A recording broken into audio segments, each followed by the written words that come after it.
ಪಾಲಿಸು ವಿದ್ಯಾರ್ಥಿಗಳು ನಿರಂತರ ಪ್ರಯತ್ನ ಮಾಡಬೇಕು.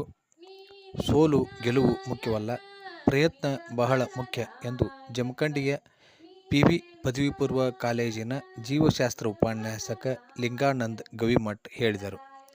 ಅವರು ರಬಕವಿಯ ಶ್ರೀ MV ಪಟ್ಟಣ್ ಸಂಯುಕ್ತ ಪದವಿ ಪೂರ್ವ ಮಹಾವಿದ್ಯಾಲಯದ ಪ್ರೌಢಶಾಲಾ ವಿಭಾಗದ 2024-25ನೇ ಸಾಲಿನ ಸಾಂಸ್ಕೃತಿಕ ಹಾಗೂ ಕ್ರೀಡಾ ಚಟುವಟಿಕೆಗಳನ್ನು ಉದ್ಘಾಟಿಸಿ ಮಾತನಾಡಿದರು. ಯಾವ ಮನುಷ್ಯ ಪ್ರಯತ್ನ ಮಾಡುವುದಿಲ್ಲವೋ ಅವನು ಇದ್ದು ಉಪಯೋಗವಿಲ್ಲ. ಶಾಲೆಯಲ್ಲಿ ನಡೆಯುವ ಪಠ್ಯದ ಜೊತೆಗೆ ಪಠ್ಯೇತರ ಚಟುವಟಿಕೆಗಳಾದ ಕ್ರೀಡೆ ಮತ್ತು ವಿವಿಧ ಸಾಂಸ್ಕೃತಿಕ ಕಾರ್ಯಕ್ರಮಗಳಲ್ಲಿ ಪ್ರತಿಯೊಬ್ಬ ಮಗುವು ಭಾಗವಹಿಸಬೇಕೆಂದು ಅವರು ಹೇಳಿದರು. ಯಶವಂತ್ ವಾಜಂತ್ರಿ ಪ್ರಾಸ್ತಾವಿಕವಾಗಿ ಮಾತನಾಡಿದರು. Rabakavi education society chairman Basavaraj Indigeri ಮುಖ್ಯ ಅತಿಥಿಗಳಾಗಿ ಆಗಮಿಸಿದ್ದರು. ಮುಖ್ಯಾಧ್ಯಾಪಕ BS ಪಾಟೀಲ್ ಅಧ್ಯಕ್ಷತೆ ವಹಿಸಿದ್ದರು. BV ಅಮ್ಮಲಜೇರಿ ಕಾರ್ಯಕ್ರಮ ನಿರ್ವಹಿಸಿದರು. ಮಹಾನಂದ ಪಾಯೆ, ಪ್ರಕಾಶ್ ಕೊಣ್ಣೂರ್, ರವಿ ಬೆಲ್ಲಂ, ಅನಿಲ್ ಹುಲ್ಲೂರ್, ಕವಿತಾ ಗಾಯಕ್ವಾಡ್, ಪೂಜಾ ಕಣ್ಣೂರ್, ನಿಖಿತಾ ಶಿಕ್ಕಲ್ಗಾರ್ ಮುಂತಾದವರು ಉಪಸ್ಥಿತರಿದ್ದರು. ಕಲಾ ಸಂಗಮಕ್ಕಾಗಿ ವರದಿ ಯಶವಂತ್ ವಾಜಂತ್ರಿ.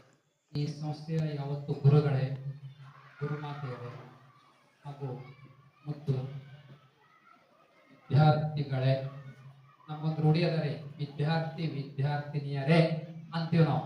ಯಾಕೆ ಹೇಳ್ರಿ, ಎಲ್ಲ ಕಡೆ ಶಾಲೆ ಒಳಗ ವಿದ್ಯಾರ್ಥಿನಿಯರು ಇರ್ತಾರೆ, ಇಲ್ಲಿ ವಿದ್ಯಾರ್ಥಿಗಳು ಮಾತ್ರ ಅದೇ, ಹೌದಾ? ಓಕೆ, ಇವತ್ತಿನ ದಿವಸ ಈ ಒಂದು ಕಾರ್ಯಕ್ರಮಕ್ಕೆ ನನಗ ಯಶವಂತ್ ವಾಜಂತ್ರಿ ಸರ್ ಒಂದು ವಾರದಿಂದ ಫೋನ್ ಮಾಡಿದ್ರು. ಸರ್ ನಮ್ಮ ಕಾರ್ಯಕ್ರಮಕ್ಕೆ ಬರ್ಬೇಕ್ರಿ ಅಂತ ಹೇಳಿ ಬಹಳ ಸಂತೋಷದಿಂದ ಒಪ್ಕೊಂಡೆ ನಾನು. ಕಾರಣ ಇಷ್ಟೇ, ಅವ್ರಿಗೆ ನಮಗ ಬಹಳ ಒಂದು 30-40 ವರ್ಷದಿಂದ ಸ್ನೇಹಿತರು. ಅವರು ನಮ್ಮ ಸಹೋದರರ ಸ್ನೇಹಿತರಿರೋದ್ರಿಂದ ಅವರೊಬ್ಬರ ಹಾಸ್ಯ MV ಪಟ್ಟಣ್ ಸ್ಕೂಲ್ ಅಂತ ಹೇಳಿ ರಬಕವಿ ಬಸ್ ಸ್ಟ್ಯಾಂಡ್ ಎದುರುಗಡೆ ಐತಿ ಅಂತ ಕೇಳಿದ್ದೀವಿ. ಇವತ್ತ ಎಂಡಿಗೇರಿ ಅವರು ನೋಡ್ರಿ ನಮ್ಮ ಈ ಸಂಸ್ಥೆಯ ಚೇರ್ಮನ್, ಅವ್ರಿಗೆ ಬಿಡುವಂತ ಕೆಲಸ ಇರ್ತದ, ಅಂತ ಕಾರ್ಯಗಳ ಮಧ್ಯದಲ್ಲಿ ಬಿಡುವು ಮಾಡಿಕೊಂಡು ಬಹಳ ಜನ ಏನೋ ಬಾಡಿ ಮೆಂಬರ್ಸ್ ಇರ್ತಾರೆ ಪ್ರೈವೇಟ್ ಸ್ಕೂಲಲ್ಲಿ, ಅವ್ರು ಯಾರೋ ಫಂಕ್ಷನ್ಗಳಿಗೆ ಬರ್ತಿರೋದಿಲ್ಲ. ಸಾಮಾನ್ಯ ಯಾರ ಹೆಡ್ ಮಾಸ್ಟರ್ ಅವರು ಮಾಡ್ಕೊಂಡು ಹೋಗ್ತಾರ ಅಂತಿರ್ತಾರೆ.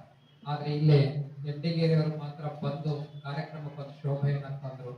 ಅವ್ರ ಜೊತೆಗೆ ಕ್ರಿಯಾಶೀಲ ಉಪನ್ಯಾಸಕ ಬಳಗ, ಶಿಕ್ಷಕರು ಬಹಳ ಮಹತ್ವದ್ದು.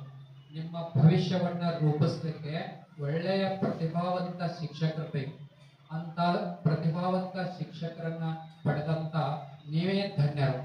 ಇಲ್ಲೆಲ್ಲ ಎಂತ ಪ್ರತಿಭಾವಂತರಲ್ಲ, ನಮ್ಮ ಅಮ್ಮಲಜೇರಿ ಸರ್ ಆಗಿರ್ಬೋದು, ಪಾಟೀಲ್ ಸರ್, ವಾಜಂತ್ರಿ ಸರ್, ಅನೇಕ ಗುರುಗಳದ, ಗುರುಮಾತೆಯರದ. ನಿಮ್ಮ ಒಂದು ಭವಿಷ್ಯವನ್ನ ರೂಪಿಸ್ಲಿಕ್ಕೆ ಪ್ರತಿ ದಿನ ಅವರು ಶ್ರಮಿಸ್ತಿರ್ತಾರೆ. ಇವತ್ತಿನ ದಿವಸ ನೋಡ್ರಿ, ಸಾಂಸ್ಕೃತಿಕ ಚಟುವಟಿಕೆ ಉದ್ಘಾಟನೆ ಆಯಿತು. ಏನಿದು ಸಾಂಸ್ಕೃತಿಕ ಮತ್ತು ಕ್ರೀಡಾ ಚಟುವಟಿಕೆ ಉದ್ಘಾಟನೆ ಅಂದ್ರ, ಯಾಕೆ ಇದನ್ನ ಪ್ರತಿ ವರ್ಷ ನಾವೊಂದು ಸಂಪ್ರದಾಯದಂತೆ ಮಾಡ್ಕೊಂಡು ಬಂದೀವಿ? ಪಠ್ಯ ಚಟುವಟಿಕೆಗಳನ್ನ ನಾವು ಒಂದು ಸಿಲೆಬಸ್ ಇರ್ತದ, ಆ ಸಿಲೆಬಸ್ ಸಂಬಂಧಪಟ್ಟಂತೆ ಪಾಠ ಮಾಡ್ತಿರ್ತಾರ, ನೀವೆಲ್ಲ ಕೇಳ್ತಿರ್ತೀರಿ. ಇದು ಸಹಪಠ್ಯ ಚಟುವಟಿಕೆಗಳು ಕೂಡ ಅಷ್ಟೇ ಮಹತ್ವದ್ದು. ಯಾಕೆ ಸಹಪಠ್ಯ ಚಟುವಟಿಕೆಗಳು ಬೇಕು ನಮಗ? ಪಠ್ಯದ ಜೊತೆಗೆ ಪಠ್ಯ ಪೂರಕ ಚಟುವಟಿಕೆಗಳು ಬೇಕು. ಪ್ರತಿಯೊಬ್ಬ ವಿದ್ಯಾರ್ಥಿಗಳು ಸಹಪಠ್ಯ ಚಟುವಟಿಕೆಗಳಲ್ಲೂ ಸಮಾನವಾಗಿ ಭಾಗವಹಿಸಬೇಕು. ಅವು ಸಾಂಸ್ಕೃತಿಕ ಚಟುವಟಿಕೆಗಳಿರ್ಬೋದು, ಯಾವ್ದಾದ್ರು ಭಾಷಣ ಸ್ಪರ್ಧೆ, ಪ್ರಬಂಧ ಸ್ಪರ್ಧೆ, ರಂಗೋಲಿ ಸ್ಪರ್ಧೆ, ಇಂತಹ ಸಾಂಸ್ಕೃತಿಕ ಸ್ಪರ್ಧೆಗಳಿರ್ಬೋದು, ಅಥವಾ ಕ್ರೀಡೆಗಳಿರ್ಬೋದು, ಯಾವುದೇ ಆಟ ಇರ್ಬೋದು. ಅದರಲ್ಲಿ ಭಾಗವಹಿಸುವುದು ಬಹಳ ಮುಖ್ಯ. ನಿಮ್ಗೆ ಅದು ಗೊತ್ತಿದೆ. ಎಲ್ಲರೂ ಬಹುಮಾನ ಬರ್ತದ ಅಂತೇಳಿ ಭಾಗವಹಿಸ್ಲಿಕ್ಕೆ ಆಗುದಿಲ್ಲ. ಆದ್ರೆ ಏನ್ ಮಾಡ್ಬೇಕು, ನಾವು ಎಂತಹ ಮನಸ್ಸು ಇಟ್ಕೊಂಡು ಭಾಗವಹಿಸ್ಬೇಕು? ಭಾಗವಹಿಸುವಿಕೆನ ಬಹಳ ಮಹತ್ವದ್ದು. ಯಾಕೆ ಬಹಳ ಮಹತ್ವದ್ದು? ನೀವು ಯಾವುದೇ ಒಂದು ಸ್ಪರ್ಧೆ ಒಳಗೆ ಭಾಗವಹಿಸ್ತೀರಿ ಅಂತಂದ್ರ ತಯಾರಿ ಮಾಡ್ಕೋಬೇಕು. ಈಗ ಉದಾಹರಣೆಗೆ ಒಂದು ಭಾಷಣ ಸ್ಪರ್ಧೆ ಐತೆ ಅಂತ ಇಟ್ಕೊಳ್ಳಿ, ಅದ ಹಂಗ ಸುಮ್ಮನೆ ಮಾತಾಡಕ್ ಬರಂಗಿಲ್ಲ. ಏನ್ ಮಾಡ್ಬೇಕು ನೀವು? ಅದಕ್ಕ ಸಿದ್ಧತೆ ಮಾಡ್ಕೋಬೇಕು. ಸಿದ್ಧತೆ ಮಾಡ್ಬೇಕಾದ್ರೆ ಏನ್ ಮಾಡ್ಬೇಕು? ನಿಮ್ ಗುರುಗಳಿಗೆ ಬಂದು ಇಂಥ ಒಂದು ವಿಷಯ ಸಂಗ್ರಹಣೆ ಮಾಡಿ, ಹೀಗೆ ವಿಷಯ ಸಂಗ್ರಹಣೆ ಮಾಡುವುದರಿಂದ ನಿಮ್ಮ ಜ್ಞಾನ ಹೆಚ್ಚಾಗ್ತದ. ನೋಡ್ರಿ, ಇವತ್ತಿನ ದಿವಸ ಈ ಕ್ರೀಡೆ ಮತ್ತು ಸಾಂಸ್ಕೃತಿಕ ಚಟುವಟಿಕೆಗಳನ್ನ ಸಸಿಗೆ ನೀರು ಉಣಿಸುವುದರ ಮೂಲಕ ಬಹಳ ಸಂತೋಷದಿಂದ ನಾನು ಉದ್ಘಾಟನೆ ಮಾಡಿದ್ದೀನಿ ಅಂತ ಹೇಳಲಿಕ್ಕೆ ನನಗೆ ಬಹಳ ಹೆಮ್ಮೆ ಅನಿಸ್ತದ. ಇನ್ನ ಬಹಳ ಉದ್ದಕ ಭಾಷೆ ಮಾಡೋದ್ರೊಳಗೆ ಅರ್ಥ ಇಲ್ಲ. ನಿಮ್ಗೊಂದು 3 ಮಂತ್ರಗಳನ್ನು ಹೇಳಿಕೊಡ್ತೀನ, ಸರಿಯಾಗಿ ನೆನ್ಪಿಟ್ಕೊಂಡು ಕೇಳ್ರಿ. ಒಂದೇ ಮಂತ್ರ ಏನು ಅಂತಂದ್ರ, ಸಾಧ್ಯ ಎಂದರೆ ಸಾಧ್ಯ. ನೀವು ಮನಸ್ಸಿನೊಳಗ ಸಂಕಲ್ಪ ಮಾಡ್ಬೇಕು. ಏನ್ ಸಂಕಲ್ಪ ಮಾಡ್ಬೇಕು? ನನಗ ಅಂಕಿತಾ ಕೊಣ್ಣೂರ್ ಅಂತೇಳಿ ಹೆಸರು ಕೇಳಿರಲ್ಲ, ಎಷ್ಟ್ ಜನ ಕೇಳಿ ಕೈ ಹತ್ರಿ. ಅಂಕಿತಾ ಕೊಣ್ಣೂರ್ ಹೆಸರು ಓನ್ಲಿ 1 2 3 ನೋಡ್ರಿ, ಕೈ ಬಿಡ್ರಿ. ಅಂಕಿತಾ ಕೊಣ್ಣೂರ್ ಈ ವರ್ಷದ SSLC ಪರೀಕ್ಷೆಯಲ್ಲಿ 625ಕ್ಕೆ 625 ಅಂಕಗಳನ್ನ ಪಡ್ಕೊಂಡ ಬಾಗಲಕೋಟೆಯ ಮುಧೋಳ ತಾಲೂಕಿನ ಮೆಳ್ಳಿಗೇರಿ ಮುರಾರ್ಜಿ ವಸತಿ ಶಾಲೆಯ ವಿದ್ಯಾರ್ಥಿನಿ. ಆ ವಿದ್ಯಾರ್ಥಿನಿ ಮನಸ್ಸಿನಲ್ಲಿ ಏನ್ ಅನ್ಕೊಂಡಿದ್ಲು? ನಾನು ಎಲ್ಲಾ ವಿಷಯಗಳಲ್ಲಿನೂ 100ಕ್ಕೆ 100 ಅಂಕಗಳನ್ನ ತೆಗೆದುಕೊಳ್ತೀನಿ ಅಂತ ಅನ್ಕೊಂಡು ಏನ್ ಮಾಡಿದ್ಲು? ಅಂಕಗಳನ್ನ ತೆಗೆದುಕೊಂಡ್ಲು. ನಿಮಗೂ ಸಾಧ್ಯದ, ನಿಮಗ್ ಗೊತ್ತಿಲ್ಲ. ಸಾಧ್ಯ ಎಂದರೆ ಸಾಧ್ಯ.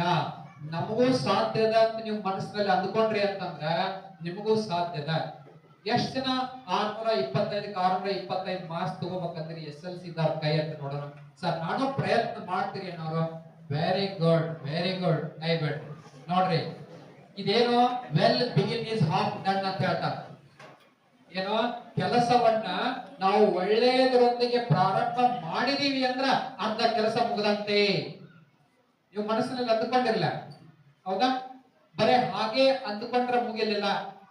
ಆ ಕನಸನ್ನ ನನಸ ಮಾಡ್ಲಿಕ್ಕೆ ಏನ್ ಮಾಡ್ಬೇಕು? ಪ್ರಯತ್ನ ಮಾಡಬೇಕು. ಯಾಕೆ ಪ್ರಯತ್ನ ಮಾಡಬೇಕು? ಅಧ್ಯಯನ ಮಾಡ್ಬೇಕಾದ್ರ ದಿನವನ್ನ ಮುಂದೂಡಬಾರ್ದು. ಇಂದು ಮಾಡುವ ಕೆಲಸವನ್ನ ಇವತ್ತೇ ಮಾಡ್ಬೇಕು. ಇವತ್ತೇ ಮಾಡುವ ಕೆಲಸವನ್ನ ಈ ಕ್ಷಣದಲ್ಲೇನೆ ಮಾಡ್ಬೇಕು, ನಾಳೆ ಅಂತ ಅನ್ನಂಗಿಲ್ಲ. ಒಂದು ಉದಾಹರಣೆ ಹೇಳ್ತೇನೆ ನಿಮ್ಗ. ಒಬ್ಬ ವಿದ್ಯಾರ್ಥಿ ಸಮುದ್ರದ ದಂಡೆಗೆ ಈಜಲಿಕ್ಕೆ ಹೋಗಿದ್ದ, ಸ್ನಾನ ಮಾಡ್ಲಿಕ್ಕೆ ಹೋಗಿದ್ದ. ಬಟ್ಟೆ ಎಲ್ಲ ಆದರೂ ಅದು ಸಾಲುದಿಲ್ಲ. ಯಾಕಂದ್ರೆ ತಮ್ಮ ಕೆಲಸದ ಒತ್ತಡವಿದ್ದರೂ ಸಹಿತ ನಮ್ಮ ಒಂದು ಮಕ್ಕಳ ಒಂದು ಕಾರ್ಯಕ್ರಮಕ್ಕೆ ಬಂದು ನಮ್ಮನ್ನ ಉದ್ದೇಶಿಸಿ ಅವರಿಗೆ